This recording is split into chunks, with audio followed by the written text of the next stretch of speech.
આજે હું તમારી સાથે શેર કરીશ આઈસ્ક્રીમની રેસીપી। આ આઈસ્ક્રીમ આપણે બિસ્કિટનો ઉપયોગ કરીને બનાવીશું। એકદમ ક્રીમી બનશે। મારી રેસીપી ગમતી હોય અને હજુ સુધી સબસ્ક્રાઈબ ન કરી હોય તો લાઈક, શેર અને સબસ્ક્રાઈબ કરજો। આઈસ્ક્રીમ બનાવવા માટે પહેલાં આપણે એક કઢાઈ લઈશું। તેમાં 2 કપ જેટલું દૂધ એડ કરીશું। વજનમાં ગણીએ તો 500 ml દૂધ લઈશું।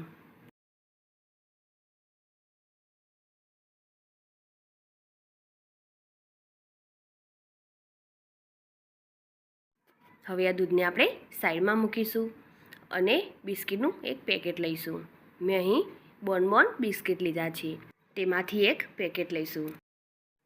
હવે બિસ્કિટને આપણે કાઢી લઈશું। આ બિસ્કિટની જગ્યાએ કોઈ પણ ચોકલેટ બિસ્કિટ લઈ શકાય, તેનો ટેસ્ટ પણ એ જ આવશે। આ 9 નંગ જેટલા બિસ્કિટ છે। હવે તેના આપણે નાના ટુકડા કરી લઈશું।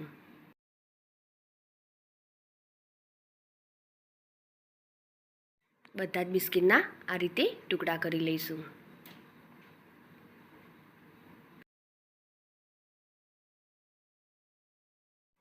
બિસ્કિટના ટુકડા કરી લીધા છે।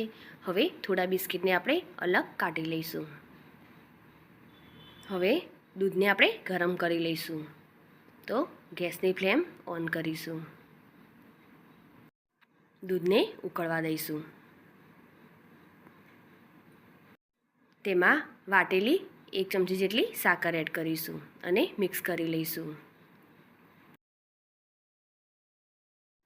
દૂધ સરસ એવું ઉકળે ત્યાં સુધી આપણે તેને ગરમ કરીશું।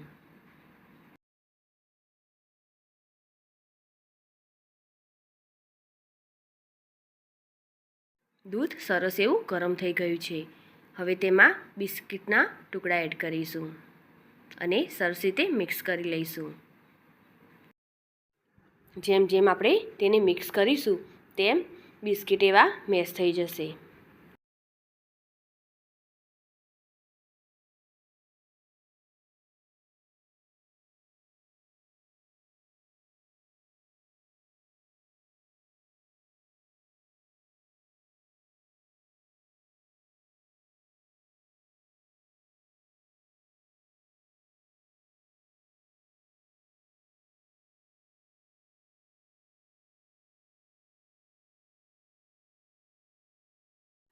બિસ્કિટ સરસ એવા મેશ થઈ ગયા છે।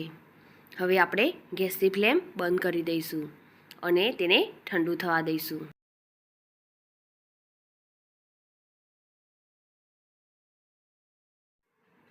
આ દૂધમાં આ રીતે બિસ્કિટના નાના નાના ટુકડા એવા હશે, પરંતુ આપણે તેને મિક્સરમાં ક્રશ કરી લઈશું। હવે તેને આપણે ઠંડુ થવા દઈશું।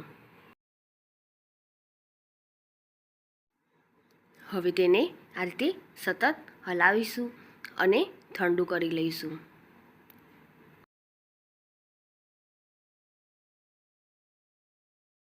ઠંડુ થઈ જાય પછી તેને આપણે એક વાસણમાં કાઢી લઈશું અને તેને ફરી ક્રશ કરી લઈશું। આ રીતે મિક્સરમાં તેને સ્મૂથ બનાવી લીધું છે। હવે તેને આપણે એક ડબ્બામાં કાઢી લઈશું।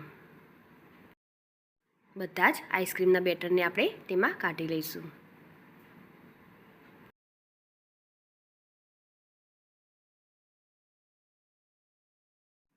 આઈસ્ક્રીમના બેટરને કાઢી લીધા પછી તેના પર આપણે થોડા બિસ્કિટના ટુકડા એડ કરીશું।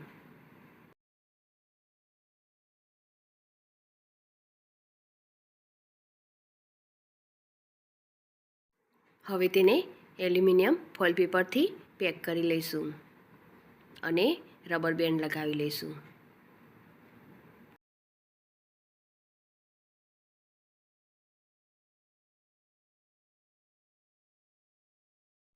હવે ડબ્બાનું ઢાંકણું બંધ કરીને તેને આપણે ફ્રીઝરમાં સેટ થવા મૂકીશું। હવે આઈસ્ક્રીમને આપણે 5 કલાક માટે ફ્રીઝરમાં સેટ થવા દઈશું અને પછી ફરી આપણે તેને ખોલી લઈશું। 5 કલાક બાદ આઈસ્ક્રીમ સરસ એવો સેટ થઈ ગયો છે। હવે તેને આપણે ફરી ક્રશ કરી લઈશું। તો એક મિક્સર જારમાં લઈને તેને આપણે ફરી ક્રશ કરીશું। આ આઈસ્ક્રીમને મિક્સર જારમાં લઈને તેમાં 2 ચમચી મિલ્ક પાવડર અને 2 ચમચી જેટલી ઘરની ફ્રેશ ક્રીમ એડ કરીશું અને તેને આ રીતે ક્રશ કરી લઈશું. મિલ્ક પાવડરની જગ્યાએ 2 ચમચી વધારે ઘરની મલાઈ પણ એડ કરી શકાય. તો સરસ સ્મૂથ એવો આઈસ્ક્રીમ રેડી થઈ ગયો છે. હવે ફરી પણ આપણે તે જ ડબ્બામાં કાઢી લઈશું.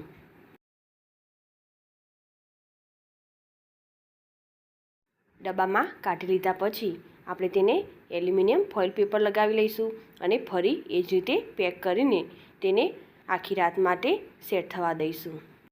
આખી રાત માટે ફ્રીઝરમાં મૂક્યા પછી આપણો આઈસ્ક્રીમ રેડી છે. હવે તેને આપણે સર્વ કરીશું. આ આઈસ્ક્રીમ એકદમ ક્રીમી બને છે. આ આઈસ્ક્રીમ ઘરમાં રહેલી વસ્તુમાંથી સરળ રીતે બની જાય છે. આઈસ્ક્રીમમાં આપણે 2-3 વસ્તુનો જ ઉપયોગ કર્યો છે. જે પહેલાં આપણે દૂધ લઈશું અને તેમાં બિસ્કિટ એડ કરીશું અને પાછળથી તેમાં મિલ્ક પાવડર અને ઘરની મલાઈ લઈશું. મિલ્ક પાવડર યુઝ ન કરવો હોય તો મિલ્ક પાવડરની જગ્યાએ તેટલી જ આપણે મલાઈ એડ કરી દેવાની અને આપણો આઈસ્ક્રીમ સરસ એવો ક્રીમી રેડી થઈ જશે.